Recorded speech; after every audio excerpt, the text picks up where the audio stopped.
On the pole for heat number 1 would be Scott Batista in the 91 car. He is currently last in points, but starting up front, he may be able to get some points today and perhaps start up front for the first round as he clears Luke Walker off into turn 1. Luko Brovac dives to the inside of him into turn 2, and Luko Brovac will take the lead for now.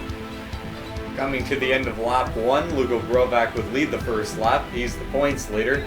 And in last in points, Scott Batista would get back to the inside of him and retake the lead off into turn 2.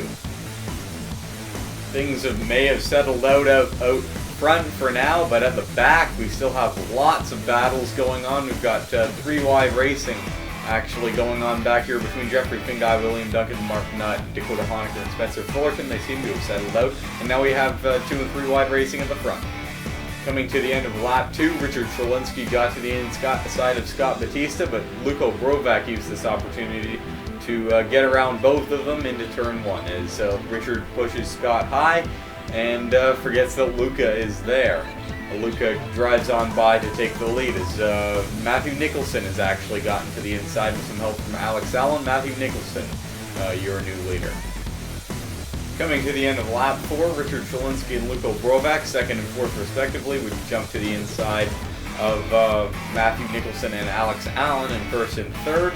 With some help from Scott Batista, they would take over 1st and 2nd for now.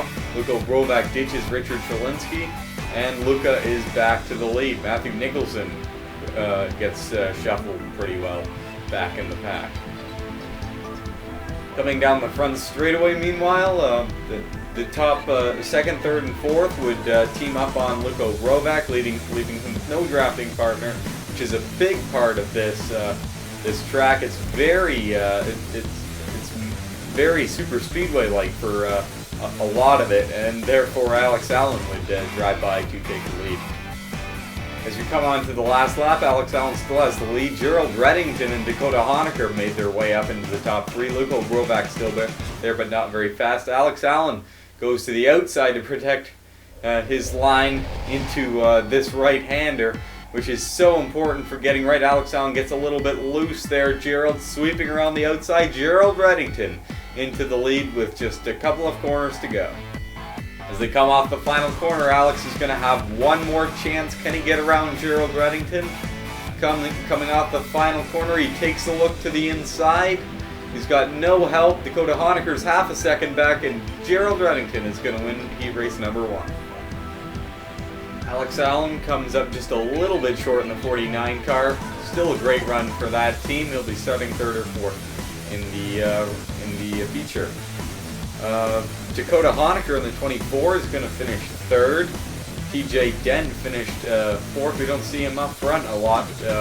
We haven't seen him up front a lot this season, but he had a good run. And Luko Brovac, unsurprisingly, our points leader, finishes 5th.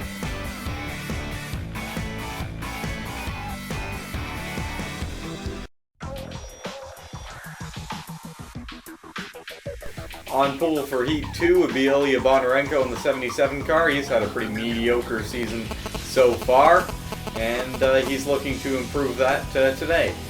James O'Shea was on his outside in the 03 car, but he's quickly been shuffled as Ilya had a great launch. That must come from experience. Alex Tanker, however, into turn 2 would push Ilya wide and would take the early lead. Mike Doan coming up into 2nd place already being challenged by Pichu London as they make it 3 wide coming down the hill into the right-hander. Coming through turn 1 on lap 2, Mike Doan would get his nose under Alex Tanker's left rear quarter panel and would take the lead. As you see, James O'Shea and Terrence Day nearly make some contact there. That could have been a lot worse.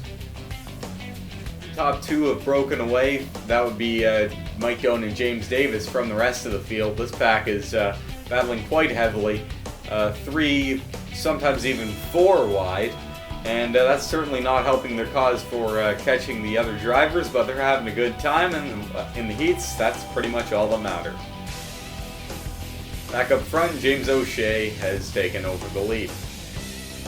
Coming to 3 laps to go, Andreas Allen in the 39, who has fought his way up from midfield today to make his way up into the top spot, would take over the lead. Andreas must have the same setup as his teammate Alex Allen, because both of them have been very quick.